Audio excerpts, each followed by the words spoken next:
We're at about 2:45 here in recording. Okay, good. It's looking a lot better now. Shit was looking weird and like stuff was fucked up in my machine. All better now though. I fixed it. Yeah. I mean, that doesn't sound like an excuse that has any legitimacy behind it. It had no details. There were no details. You know how sometimes you can get in trouble when you over-explain a lie? No, because I'm an adult. I don't get into trouble anymore. No, really? No, God. I never get into trouble. You and I lead very different lives. Yeah. Most adults I know, I think, when they get caught in a lie, rather than get in trouble in the sort of traditional sense, that person just sort of like either silently or behind their back hates them. Well, So yeah, obviously. I'm sure I've had that. I mean, that must have been happening. But I certainly didn't get in direct trouble. I wasn't reported to the authorities for lying. Didn't get grounded? Nope, didn't get grounded. Didn't have to go stand in a corner for the rest of the workday. I like it as the rest of the workday as well. That's harsh. Yeah, they do a breakout Zoom session. I gotta go sit in that for an hour. Little plug for Zoom there. Hope we get a little bit of kickback. I love the idea of timeout Zoom sessions. Someone's got to make that. For the modern discerning parent. that wants to put their kid in timeout, but also doesn't want to be near them generally. Because of the risk of COVID. I mean, neither of us have kids that are doing, like, Zoom schooling. Do you think they have that? Like, what do you do with a rowdy kid in Zoom schooling? Do you put them in Zoom timeout? I think you just kick them. Out of the chat, or just, like, call their parents to kick them physically? Well, I mean, it depends on what your relationship with the parents is, I suppose. But I would imagine probably the easier thing is to just kick them out of the Zoom. Do you vote kick? Can you vote kick? Is that a concept in Zoom? That's a very non-professional concept to implement, isn't it? I want to kick Dave out of the chat, but we do live in a democracy. This classroom, like classroom for third graders, is a very egalitarian society. We need to figure out the right, most appropriate, most adult way to handle this. I hope I really wish that happened, but it probably doesn't, does it? I would be almost certain that it doesn't. Yeah. That seems like a fireable offense for a teacher. But not a fireable offense for the kid. Okay, fine. That makes sense. Well, probably not. But what I would also imagine would be a fireable offense for the teacher would be, rather than actually teach the students anything at all, spend your entire day playing Puzzle Quest Galactrix. Oh, that's a good segue. It's so natural, so organic. Unlike Galactrix, which is based mostly on inorganics, right? Which is mostly space material. This is where, like, if we had good production value, I would imagine, like, after that segue, we'd cut to the titles, where there'd be, like, a bunch of, flyby, or, like, screenshots or video of other Puzzle Quest games flying by, and some, like, jazzy or exciting music playing. Right, but we're Dylan and Andy, so we do our title and intro sequences differently, where it's just Andy explaining what they would be if we had budget. Which I think has its own flair. I think we'll put this together. I think, you know what? I think I still have that synthesizer ROM for the Nintendo DS. I could put together some music. So it's gonna, just to be clear, it's gonna be the title sequence you described, and with music on some crappy old synthesizer, and it's going to have your VO describing what it should look like. Yeah, and then kind of just like a da-da-da-da-da-da-da-da-da. I mean, there it is. I don't even do that in a synthesizer. You've got it. You're right, I don't. And then whatever the title of this is, I don't think we decided on a title. Regrettable is whatever it is. I'm confident it's going to be regrettable. Maybe it should just be regrettable. That was a heroic effort. Yeah. Because luckily, that's not only accurate to you, me, and the content we produce, but definitely apropos of Galactrix. And not copyrightable. Very true. I hope. Maybe. I don't know how to look up whether something is a copyright infringement. Where do you even go? That sounds like real work you'd pay a lawyer to do. Yeah, and I don't know any lawyers and don't want to pay anyone anything ever. Exactly. I'm probably breaking copyrights left, right, and center. I can't even begin to care and pay attention to that. I feel like I'd know if I did it because I was sued for it. That's when you find out. Yep. That's your sign that you've infringed on copyright. When someone knocks on your door and says, hey, cease and desist making those Morky Mouse cartoons. Yeah. It's not an optimal pipeline, but it's a pipeline. What someone should have done is cease and desist Puzzle Quest from making Puzzle Quest Galactrix, because I think they were violating their own intellectual copyright, and very poorly. If nothing else, they were violating intellectual treaties. It's just so bereft. You know what? That's not entirely fair. Let's try and be, for a small short change of pace, somewhat unbiased in the initial discussion about the thing, though we will inevitably transition back into just pure unbridled hatred. This is easily the hardest one of these that we're going to have to do, because it's so awful. Or good. We're leaving it up to we're leaving it up to a mystery right now, but it's awful. But my most favorable initial take on it is that the puzzle is garbage. Well, here let's explain why. This is February 24th, 2009 when this was released. 2 years after the original. Do you not remember this? Do you not talk about where were you when Puzzle Quest Galactrix was released? Does this not burned into your mind? 2009. Yeah. Were you and I living in that old apartment? Okay, so that was first time you and I got an apartment as. Why did we even get an apartment together? It was just because we wanted to get away from our parents, right? Yeah, it was 100%. Yeah. No, it was easier to sit down and play Puzzle Quest games together. That's true. That was an apartment. That was the easiest way for us to play games, was to just get an apartment. I think that may have been 80% of the reason. I mean, it's 80% of what we did. So whether it was the reason or not, it's what happened. It made at the time, sharing pizza and playing games made more sense that way. I don't like that you describe it as sharing pizza. That makes our situation sound far more intimate than I think it was. At least how I remember it. I mean, 2009 was a long time ago, but I don't think it played out quite that way. Maybe these are just Puzzle Quest memories. These are Galactrix memories that have clouded my brain and I can't properly recall them. I mean, sure, that was in close proximity to Valentine's Day, but I doubt we were sharing pizza. February 21st is... 21st? February 24th. Well, that's Collins, right? Collins, he has ownership of that one. February 24th, National Colin Firth Day. It's also Billy Zane's birthday. I'm sure you remember us celebrating that back in 2009. Were we watching The Mummy, and then you were like, that's not Billy Zane? Is that what we did? Yeah, that's that guy that's also in movies sometimes, and because he's bald and he's kind of got the face, but it's not Billy Zane. Yeah, well, we'll just call him Silly Zane. I don't remember his real name. Silly Zane's good. Was he in Galactrix? No, he wasn't. Good. Well, I mean, that's a shame, because that would have elevated it, which it desperately needed. But the biggest problem I have with Galactrix is not that it was released on February 21st. The problem I have with Galactrix is they decided to pivot from the previous installment, Puzzle Quest, I don't know, The Legend Continues or whatever the hell it's called. And the that's by the way a great name for your first game in a series. It's a very bold name. It's always good to enter into the middle. I mean, hey, it worked for Star Wars.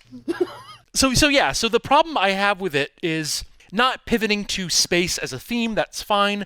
Not the idea of sort of amalgamating Puzzle Quest mechanics with the idea of sort of a space trader game. That, on paper, all fine. The problem I have with it is what it does to the puzzle. Now, as we know, traditionally, Match 3 games are fairly aligned in that the way you do it is you have a grid and you have pieces that fall in from the top of the grid. Of course, there are other games that take a few different tweaks and approaches to that, but that's pretty much, I think I feel confident saying that's traditional. Yeah, I think if you tell someone a Match 3 game, that's what they're thinking of. They're thinking of the standard bejeweled layout, moving things, at the 4 cardinal directions. Yep. And that was the end of my sentence. Okay, weird, because the tone wasn't, it doesn't matter. It definitely felt like there was more coming, but it definitely no, there wasn't. Did. But that's all right. We'll fix it in post by adding a bunch of nonsense. So, or they might think about something like Candy Crush. Arguably not a strictly speaking Match 3, but enough of one, where they make slight adjustments to how much of the grid is truly there, but still, again, traditionally pieces falling from the top. And what Galactrix does is it instead makes the puzzle board a hexagon, right? Yes. Is it a hexagon? Yes. It's a hexagon, I think. Yeah, I'm looking up I'm looking at screenshots. It's a hexagon. So it's a hexagon, and the way that puzzle pieces enter into the board is dependent on how you move a piece, right? So it's, if I remember correctly, it's the direction that you move it is the direction they will come in towards. Yeah, right? so if you're pulling from northeast down to southwest, everything will fall towards southwest and be refilled from the northeast. Exactly. Super intuitive verbally, so already everyone's on board. Perfect for this mostly audio medium here that we're working in. Exactly. So that's the take. Now, again, I think fundamentally not guaranteed to be bad. Odd, certainly more complex, but not guaranteed to be bad. That said, I find nothing redeeming in it, in the way they've approached it. You're talking specifically the puzzle. Specifically the puzzle. Yeah, so with Puzzle Quest games, there's two parts. There's the puzzle and the quest. Mm-hmm. And the puzzle part of this, I would agree with you. There's that pivot, I think, ruined what could have otherwise been a perfectly fine game. Mm-hmm. Because almost every other change that they make outside of that core puzzle, I think is fine. Literally just that, switching from square to hexagon. Because I don't even mind the controlling which direction things fill from. I think that you could build a game around that in a square grid that could be interesting. Absolutely, yeah. I think again, fundamentally, that's not a bad idea. I think it doesn't work particularly well in Puzzle Quest. I don't think that alone is a function of that adjustment to how the puzzle works. I think it's compounded by how bad the UI is. Oh God. And these guys have never been good at making UIs. And I say never like they've made a billion games. Like it might have just been Puzzle Quest that also didn't have great UI. But it got so much worse for this one. Because there are elements on the screen with the game board for the puzzle that are important. Like your spaceship's shields and its hull strength, which is basically just its health. And then I think a couple of other things. But they're not presented in a way that's like visually intuitive and easy to interpret at a glance.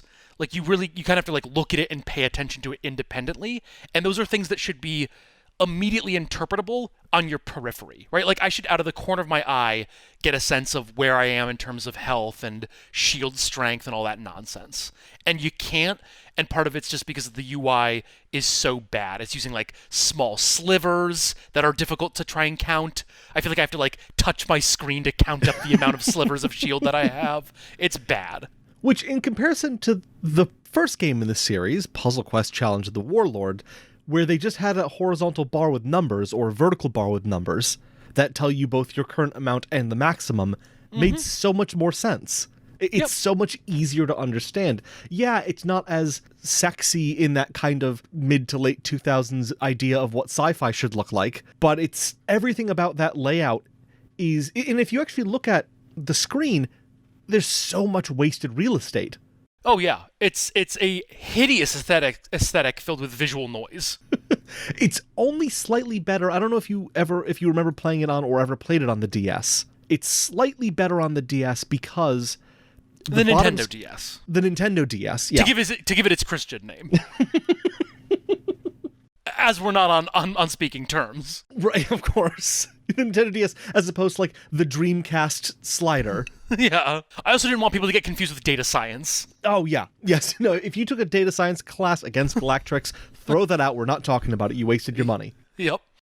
On the Nintendo DS version, the bottom screen is entirely the game board and just the buttons to use your abilities, or I guess in this place, the equipment on your ship. And then the top is all vertical or horizontal bars with numbers on them to describe your amount of each type of energy, the amount of psi, which I think was just their version of experience, and the amount of credits, which was their, I guess, version of currency. So yeah, all I mean, that one's pretty that one straightforward. didn't need to be explained. You're right. That's fair. But that was all easily visible right at the top of the screen. It was much better laid out and made much better use of space.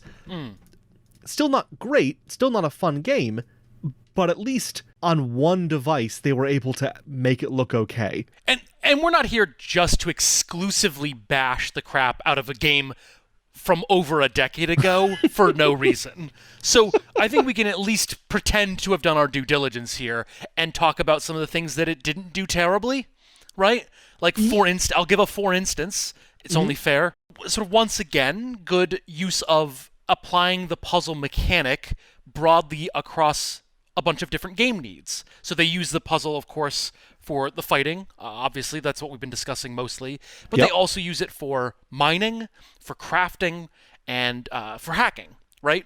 Yes. There are some things it does well. I mean, the fill from any side mechanic, like, it adds more strategy. And I think that's generally a good thing in a puzzle mechanic that is otherwise very heavily based around RNG, randomness. Right? And so, like, the more that you can skew it towards strategy, I think the more that you empower the player to have a good feeling of having influenced the outcomes. But I do think that the downside of that additional strategy and even the complexity that sort of begets it is you spend so much more time evaluating the moves on the board. I don't feel like most people can visually parse it. And what I mean by that is, like, you when you look at a grid, a standard square grid, and you know that the general concept is, like, you're matching 3s and 4s and 5s, you start to get a very good sense of just looking at a specific color. In, like, within a second, you're able to determine, is there going to be a move here or not? And to what extent is there a move?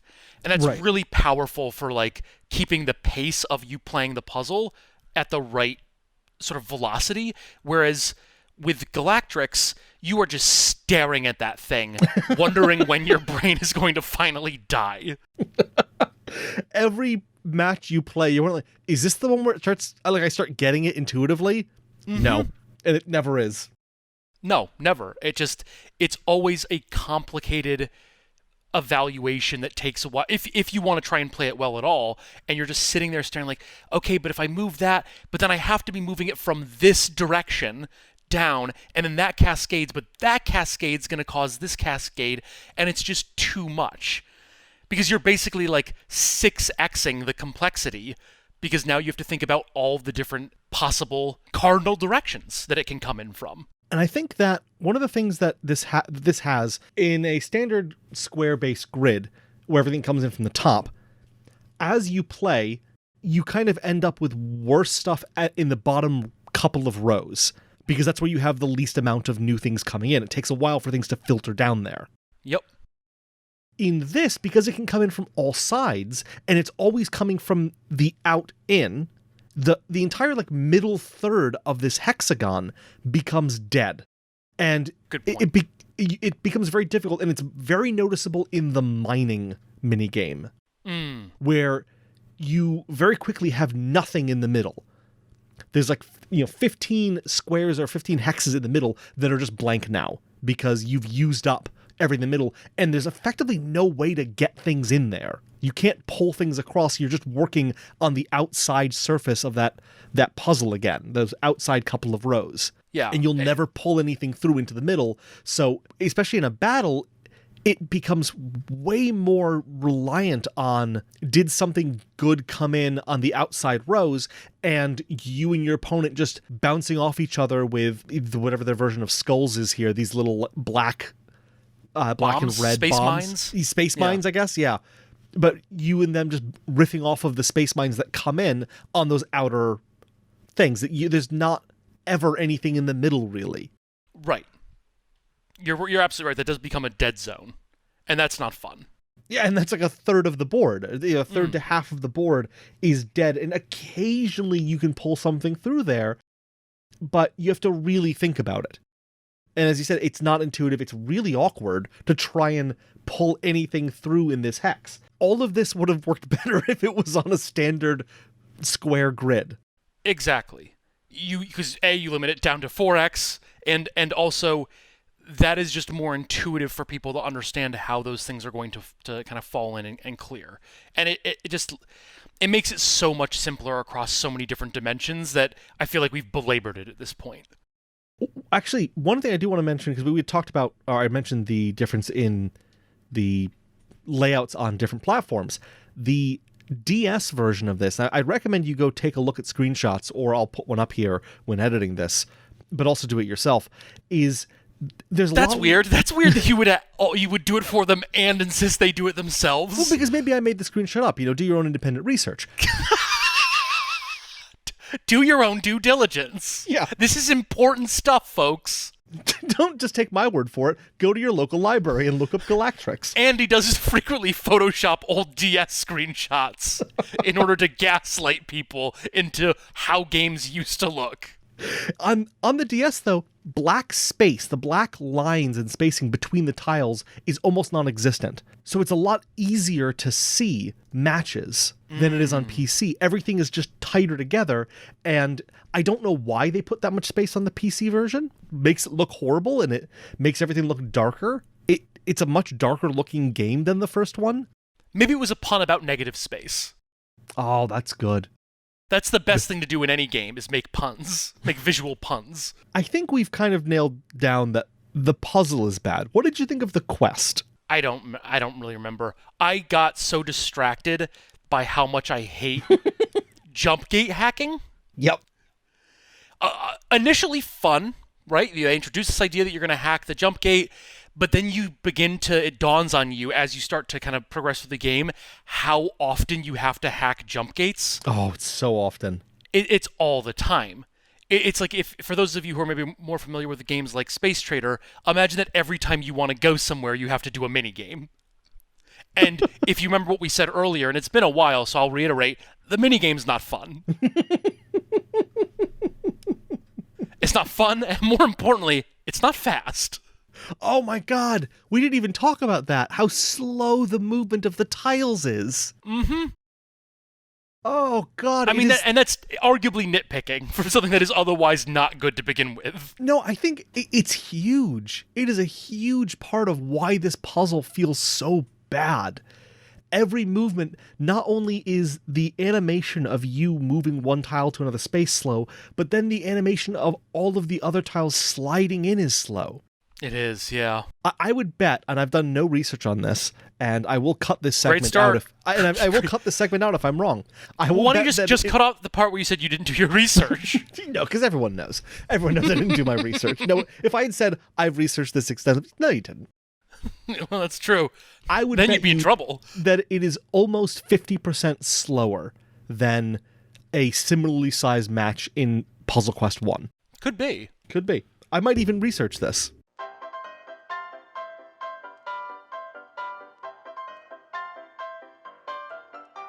It's fun to talk about what may or may not be true about this game. In this fact-based review. Wouldn't that be such an indictment on them? Let's talk as if it were. Big if true. Let's act as if in this situation. What else could we imagine that they might have done wrong? Back to the quest part of it. The jump gate hacking is horrible. You're absolutely correct. And slow as shit. And just, it's too frequent. If I remember correctly, you're hacking jump gates you've already gone through. Oh yeah, because they get locked because of randomness or things in the story all the time. Yep. So that is a huge, again, pace killer that isn't fun. You'll have to speak more to the quest. I don't remember it as well. I can't. It could not. You can't because it brings you to tears or it's indescribable. Because my brain won't allow me to. Standard languages don't account for these sorts of situations. I could try to talk and it would just come out as like a high-pitched whine. So like normal. Like normal, yeah, essentially. What's really disappointing for me in all this is if you had said, hey, would you like a game that's basically Space Trader, but with Puzzle Quest for the battle mechanics between ships? I'd say, yeah, that sounds fantastic. Yeah, but now I'd say, who's making it? Who sent you? Who sent you here? Yeah, you're not going to get me twice with this one. No, I've never heard of such a game, and then I'd slam the door in their face. But not before asking, is it on DS? Oh, well then maybe. Let me go dig out my DS from a box in the basement. The phrase dig out my DS is just very regrettable. It really does sound vulgar, doesn't it? It does. And on that note, with vulgarity at its peak, fuck Galactrix. Do you want to wrap up here? Is there anything you want to pitch? Anything you want to... Pitch is the wrong word. Pitch? Anything you want to promote? Do you have any upcoming performances? Any upcoming... Fucking smash that like button. Subscribe to every channel you can find. I want everyone to DDoS the subscribe. Literally any channels you can find, just subscribe to them. Just keep that economy going. I'm not interested in subscribing for the sake of subscribing. I want to see if people can DDoS the subscribe service on YouTube. Specifically that part of it. That's Nothing my else. angle. I don't know why I want to do it. I just need to know if it's possible. So curious like a cat. I think last I checked, 73 of you out there, or however many are subscribed to this channel, get out there, smash that like and subscribe button frequently. Exactly. Set up like auto hotkey scripts to smash it 1,000 times a second if you can. And because it was a painfully obvious lead, Andy, what projects do you want to plug? Oh, nothing at all. Nothing at all. All right, see you, everybody.